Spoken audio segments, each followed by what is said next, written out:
뉴스를 보면요.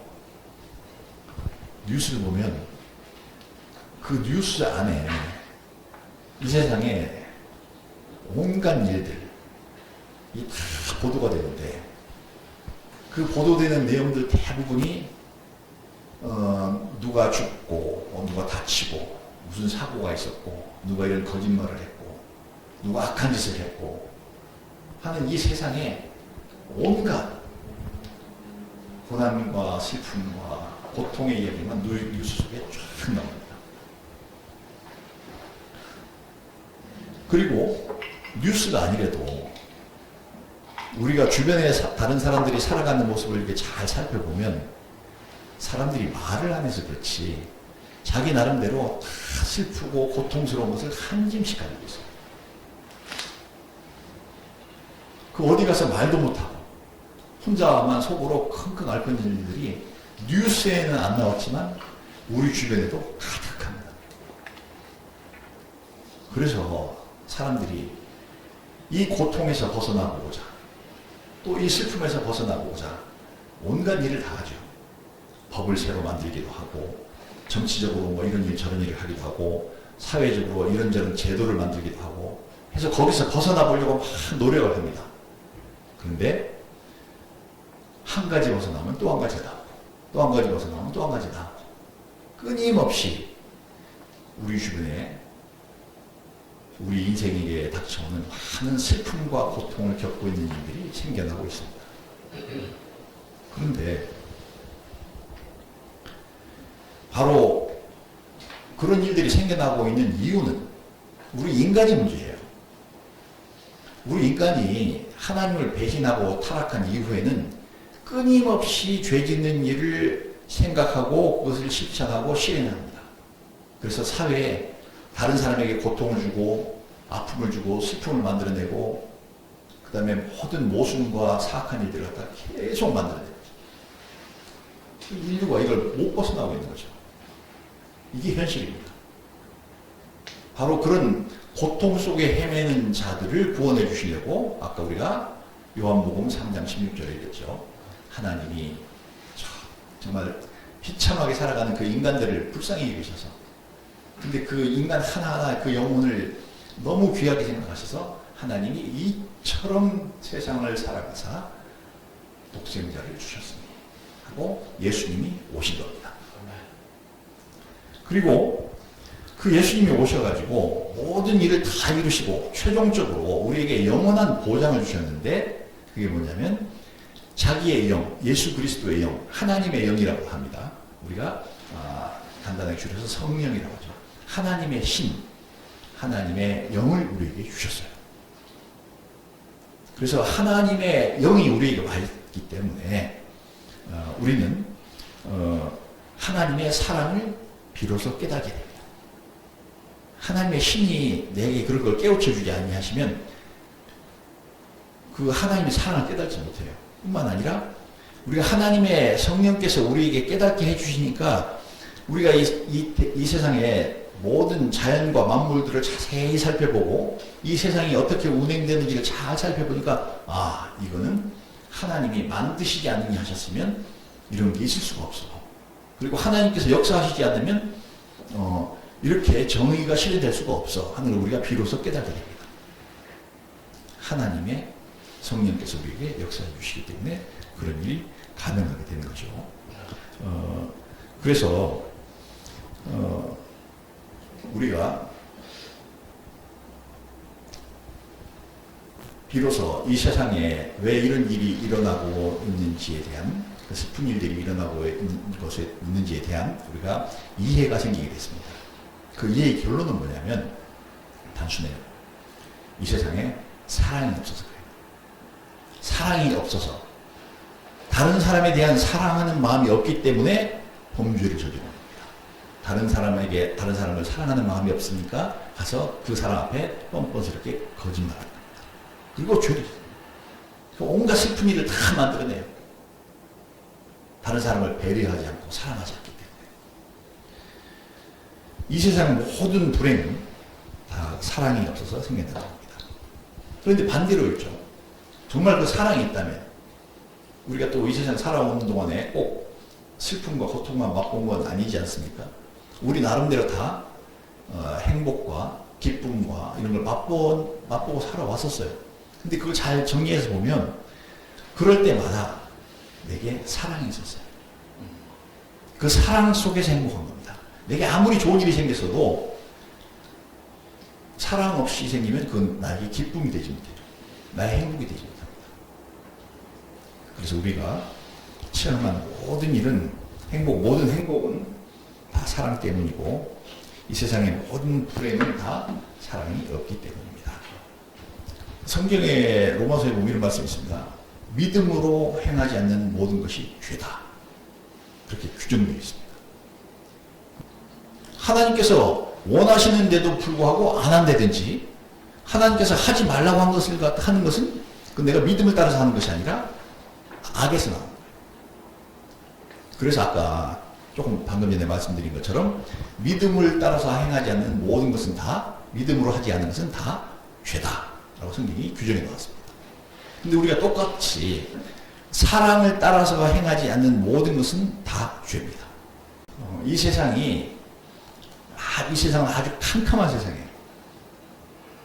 한치 앞에, 내 코앞에도 구분이 안 될 정도로 그런 캄캄한 세상입니다. 그런데 우리 인생을 향해서 한 줄기의 빛이 쫙 왔는데 그 빛이 사랑의 빛이에요. 그 사랑의 빛이 있음으로써 내가 이 방향으로 가야 되겠구나 하는 것을 비로소 알 수 있게 됩니다. 그 빛이 하나님의 사랑이신 예수 그리스도입니다.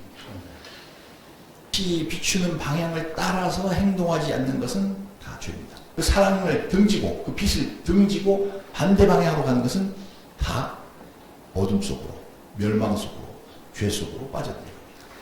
제가 어릴 때만 해도 우리나라가 너무나 가난해가지고 밥을 못 먹고 살아서 굶어 죽는 사람들 실제로 있었고요. 그 다음에 아주 가난한 사람들은 남의 집에 가서 밥을 얻어서 먹었습니다. 밥 좀 주세요 하고 빌어가지고. 그런 사람을 우리가 거지라고 하거든요. 밥을 주면서도 막 구박을 하고 퉁박을 하고 미워하면서 주는 것과 정말 사랑하는 마음으로 불쌍히 여겨서 사랑의 마음으로 주는 것과는 다른 겁니다. 행위는 똑같아도 밥 줬다고 하는 행위는 똑같아도 사랑을 따라서 행한 것일 수도 있고 사랑을 따라서 행한 것이 아닌 것일 수도 있어요. 사랑을 따라서 내가 밥을 한 수저라도 줬다면 하나님 뜻을 따라서 행한 거예요. 그런데 내가 주긴 줬는데 막 미워하고 줬다. 그건 내가 죄 짓는 거예요. 밥을 주고도 내가 죄 짓는 겁니다. 그렇듯이 우리가 빛을 따라서 하나님의 사랑을 따라서 행하지 않는 모든 것은 다 죄입니다. 충분히 사랑받고 있을 때 나는 땅에서 내가 행복한 느낌을 가질 수가 있어요. 천국을 사는 것 같은 느낌이 있어요. 우리 교회 갔더니 나는 학교에 가나 직장에 가나 늘 그냥 구박만 받고 왕따만 당하고 있었는데 교회 갔더니 나를 굉장히 소중한 사람으로 대접해주고 그리고 막 존중해주고 그리고 기쁨을 나누고 서로 그렇네. 그럼 그 사람이 거기서 뭘 느끼겠어요? 땅에 사는 동안 이런 게 천국이구나 하는 그런 느낌을 가질 겁니다. 그런데 전에 신문에 났던 거 뉴스에 났었는데 어떤 우리나라 재벌인데 신문사도 가지고 있는 재벌입니다. 자식들이 엄마를 망치로 때려가지고 머리를 깼어. 그리고 미친 사람 취급해가지고 집에 가둬버렸어. 이유는 그 아버지가 자식들한테 네 엄마가 이렇게 해갖고 너희들이 받을 유산을 갖다가 이게 어떻게 돼서 다 망가뜨리고 지금 현재 못 쓰게 만들고 있어. 이 얘기를 갖다가 귀에다 집어넣습니다. 그러니까 돈에만 눈이 얼어버린 그 자식들이 그 악마 같은 아버지가 귀에 넣어주는 것을 마음속에 딱 간직하고 우리 재산을 이렇게 축내려고 한단 말이야. 그리고 우리한테 올 몫을 갖다가 엄마가 그렇게 해서 치는 거예요. 근데 그렇게 지하실에 가두고 머리를 다 깨뜨리고 팔다리를 깨뜨리고 이렇게 했었는데 나중에 결국에 그 사람이 탈출해가지고 집에서 탈출하고 한강에서 투신해서 자살해서 막 우리나라에 아주 유명한 제2일보의 회장 집에서 일어나지. 이게 지옥이죠, 이게. 살아있으면 이게 지옥이에요. 사랑이 하나도 없는 거야, 사랑이. 가족 간에. 땅 위에 살아서, 땅에 사는 동안에 우리가 천국을 맛볼 수도 있고, 지옥을 맛볼 수도 있는데, 언제 천국을 맛볼 수 있냐면, 서로 사랑을 나누고 사랑이 풍성할 때. 그리고 언제 지옥을 맛볼 수가 있냐면, 사랑이 하나도 없는 시간. 냉랭한. 그거는 지옥. 다 원인이 뭐예요? 사랑 때문에. 사랑이 있고, 우리는 그 하나님의 사랑을 받기도 해야 되겠고, 그 다음에 다른 사람에게 주기도 해야 됩니다. 그래서 우리는, 무엇의 통로에 되겠냐면, 하나님의 축복의 통로라고 전에 말씀드렸죠? 하나님께서 내게 많은 축복을 주시면, 네가 나 혼자 가지고 있지 않고, 다른 사람에게 막 나눠주면, 나눠줄수록 하나님께서 내게 더 큰 축복을 주신다. 이렇게 말씀을 드렸었습니다. 똑같이 마찬가지입니다. 하나님께서 내게 먼저 사랑을 베푸셨어요. 그러면 내가 그 사랑을 다른 사람들에게 계속 전달하면 전달할수록 내 속에는 하나님의 사랑이 더 많이 쌓이고 더 풍성해집니다. 우리 성도들은요, 사랑 받는 건 당연해요. 왜? 하나님께로부터 주니까. 하나님은 변덕 부리시는 하나님이 아니에요. 언제는 사랑 줬다가 언제는 미워했다 이러시는 분이 아니시고, 나를 선택하셔서 하나님의 사랑을 붓기 시작하는데, 처음부터 끝까지, 아까 예수님이 끝까지 사랑하셨다고 그랬죠? 변함없이 계속해서 사랑을 붓습니다. 계속해서. 내가 잘할 때나 못할 때나 계속 사랑을 붓습니다. 그러니까 우리는 사랑받는 것에 대해서 갈급하게 생각할 필요가 없어요. 왜냐하면 하나님께서 사랑의 근원이신 하나님께서 끊임없이 우리에게 사랑을 부으시거든요. 그럼 우리는 뭘 해야 되느냐? 우리는 내가 받은 사랑을 다른 사람들에게, 하나님께 받은 사랑을 다른 사람들에게 계속 나눠주는 일을 갖다 우리 성도들이 해야 됩니다. 마치 그것이 나의 본업인 듯이, 나의 본분인 듯이 이렇게 해야 돼요. 그렇게 하면 그 사랑을 나눠준 사람이 굉장히 행복해집니다. 하나님께서 그 사랑이라고 하는 그 특성을 만들어 놓으셨을 때 정말 얼마나 지혜롭게 아름답게 잘 만들어 놓으셨는지 모르겠어요. 왜냐하면 사랑은요, 받는 사람보다 주는 사람이 훨씬 더 행복해요. 사랑은 주면 줄수록 내가 더 기뻐. 받는 사람이 기쁨이 하나 있다면 나는 기쁨이 10이다. 내가 그래서 10명한테 하나씩 나눠줬더니 나는 기쁨이 100이 됐어. 이렇게 됩니다. 그 사랑의 속성이에요. 특성인데, 이것을 우리가 체험적으로 경험해 봐야 돼요. 내 삶을 통해서 내가 체험해 봐야 돼요. 그래야 비로소 더욱 더 많이 사랑하고 사랑을 나눠줄 수 있는 사람이 됩니다. 정말 하나님께 감사드리는 것은, 여기 우리 세 가지는 있는데, 다 이렇게 자녀를 낳아서 키워봤어요. 자녀를 낳아서 키워보는 과정 속에서 부모가 된 사람들은 다 마음속에 정리되어 있는 것이 하나 있습니다. 딱 정리되어 있는 생각이 하나 있어요. 그게 뭐냐면, 자녀들을 내가 사랑할 수 있어서 얼마나 행복했는지, 그게 참 하나님 앞에 감사하다, 이런 마음속에 정리가 되어 있었어요. 그러니까 저도 그런 생각이 듭니다. 저도 이제 좀 살아면서 보니까 그런 생각이 들어요. 저도 이제 언젠가는 또 하나님 앞에 이렇게 인생을, 이 육신을 벗고 영원한 하나님 앞에 갈 거 아니겠습니까? 그럼 이제 잠시 가족들과 헤어지는 시간이 있을 거예요. 그럼 이제 유언을 할 수 있는 시간이 있다면, 영웅이랑 이은이랑 이렇게 오라고 해서 제 옆에 쓰라고 하고, 제가 꼭 하고 싶은 얘기는 이거죠.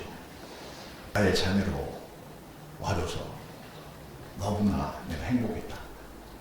너무 고맙고 감사하다. 그런 얘기 할 것 같아요. 아마 이 마음은 저뿐 아니라 강유사님, 강유사님이나 또 누구나 다 마찬가지일 겁니다. 내가 사랑할 수 있었기 때문에 내가 너무 행복했어. 이게 부모가 되면 사랑받는 것보다 사랑하는 것이 얼마나 더 좋다는 걸 이걸 알아요. 다 깨닫고 있습니다. 그래서 일찍부터 우리 청년들도 부모가 되어서 깨달으면 너무 좋지만, 부모 혹시 아직까지 부모가 안 됐다고 하더라도 계속 사랑을 해봄으로써 야, 이 사랑하는 게 훨씬 더 행복하구나 이걸 깨달아서 일평생 나의 주특기는 나는 사랑하는 거야. 그리고 나는 내가 잘할 수 있는 것은 남을 이렇게 사랑하는 거야 하는 그런 것을 몸에 익히신다면 정말 복된 일생을 살 수 있을 줄로 믿습니다. 그래서 이 세상에 모든 좋은 일, 하나님께서 축복해 주시는 모든 좋은 일들 있지 않습니까? 은혜를 베풀어 주시는 것이라든지 구원해 주시는 것이라든지 축복해 주고 우리 마음에 평안이 생기고 기쁨이 생기고 삶의 보람이 생기고 소망이 생기고 하나님의 특별한 은총을 받아서 막 즐거워하고 하는 이런 모든 것들은 다 무엇을 근거로 해서 이루어지는 일이냐면 사랑을 근거로 해서 이루어지는 일입니다. 또 이 세상의 모든 슬프고 비참한 일들, 아니 정말 야, 눈 뜨고 참 보기 너무 비참하다 이런 건죠 다 사랑이 없어서 그런 일이 생기는 거예요. 저는 그 교정사에 가면서 가끔 우리 만난 사람한테 여기 왜 들어가냐 이렇게 물어보는 경우가 있거든요. 근데 뭐 그 얘기 들어보면 어떨 경우에는 얘기 듣고 있는 내가 너무 막 견딜 수가 없이 막 괴로울 때가 있어. 뭐냐면 특히 어떤 경우냐면 자기 자녀를 살해한 사람들도 있습니다. 자기 나름대로는 다 이유가 있어요. 얘기 들어보면 그때 내가 너무 힘들었어요. 뭐가 어때서 막 얘기하는데 근데 다 지난 얘기 다 듣고 나서 정리를 해보면 이거예요. 사랑이 하나도 없어. 너무 비참한 땅에서 가장 비참한 짓들을 막 하고 있는 거예요. 사랑이 없어. 사랑이 있다면 그 모든 문제 다 해결됐다. 내 옆집에 가난한 사람이 있어서 굶는 일도 없을 거고 왜냐하면 내가 사랑이 풍성하니까 내 먹는 거 나눠줄 거니까. 또 우리 주변에 슬프고 고통스러운 사람이 눈물 흘릴 일도 없을 거야. 왜? 내가 가서 위로해 줄 거니까. 사랑은 모든 것, 인생이 겪는 모든 문제의 해결책이에요. 행복하려고 해도 사랑의 키가 있어야 돼요. 또 불행을 없애려고 해도 그걸 해결하려고 해도 사랑의 키가 있어야 됩니다. 그렇게 사랑의 키를 가진 사람, 계속해서 어떻게든지 내가 다른 사람을 도우려고 하고 또 다른 사람의 불행을 내가 해결해 주려고 내가 가진 사랑으로 이렇게 하려고 한 사람은 자연스럽게 그 사람의 삶이 굉장히 번성해져요. 창대해지고 번성해집니다. 그냥 내가 악착같이 노력해서 창대해지고 번성해지려고 하지 마시고 어떻게 하려고요? 내가 사랑하려고 노력하는 끊임없이 사랑하려고 노력하면 할수록 점점 나의 영향력이 미치는 바운더리 범주는 아주 커지고요. 그리고 나 때문에 많은 사람들이 행복을 느끼기 시작하면 그 가운데서 내가 스스로 커지려고 하지 않는데도 불구하고 내가 저절로 큰 사람이 되고 말이에요. 번성해지고 창대해집니다. 우리가 그 번성하고 창대하는 것 자체가 목적이 아니라 사랑하는 것이 목적이 되어야 되겠죠. 저절로 그렇게 커지는 건 어쩔 수 없는 거고 그렇게 되는 것이지 내가 번성해지고 창대해지기 위해서 내가 막 사랑해보겠어. 그것도 이상한 것이 그것도 가짜인 것이 껍데기죠. 나는 오늘 여기 같이 예배드리는 모든 신명들 위해 특히 우리 청년들에게 축복하고 싶습니다. 사랑하는 사람이 되십시오. 아멘. 그리고 이 세상의 모든 문제를 해결할 수 있는 만능 키, 사랑의 키를 가지십시오. 그리고 여러분 주변에 어떤 일들이 생기면 난 만능 키 있어. 뭐든지 다 해결할 수 있어. 가서 그 만능 키를 가지고 가서 거기에 사랑을 적용해주고 사랑을 베풀어주고 하면서 여러분이 지나가는 삶의 발자취마다 어떤 곳에는 천국이 일어나고 어떤 곳에서는 지옥이 있었는데 지옥이 해결돼서 천국으로 바뀌게 되고 하는 그런 역사가 여러분 삶의 일생 동안 계속 이어지게 될 수 있기를 예수님의 이름으로 축복합니다. 기도하겠습니다. 하나님 아버지, 저희가 우리 자신만 알고 살았던 나를 회개합니다. 이제 돌이켜 하나님의 사랑을 전달하는 복의 통로가 되고 싶사오니 저희 마음속에 주의 사랑을 깊이 깨달는 은혜를 주옵시고 그 사랑에 감사해서 하나님의 사랑을 많은 사람들에게 전달하는 그런 귀한 도구로 사용하여 주시옵소서. 특별히 여기 우리 주님 내 청년들에게 은혜 위에 은혜를 더하셔서 아버지 그런 인생의 길을 살아가는 동안에 이 청년들이 살아가는 삶의 주변에 많은 거룩한 하나님의 나라 천국이 생기게 하여 주옵시고 많은 고통의 문제들이 다 해결돼서 이 세상 가운데 창대하고 번성한 우뚝 선 인생 되도록 축복하여 주옵소서. 예수님 이름으로 기도합니다.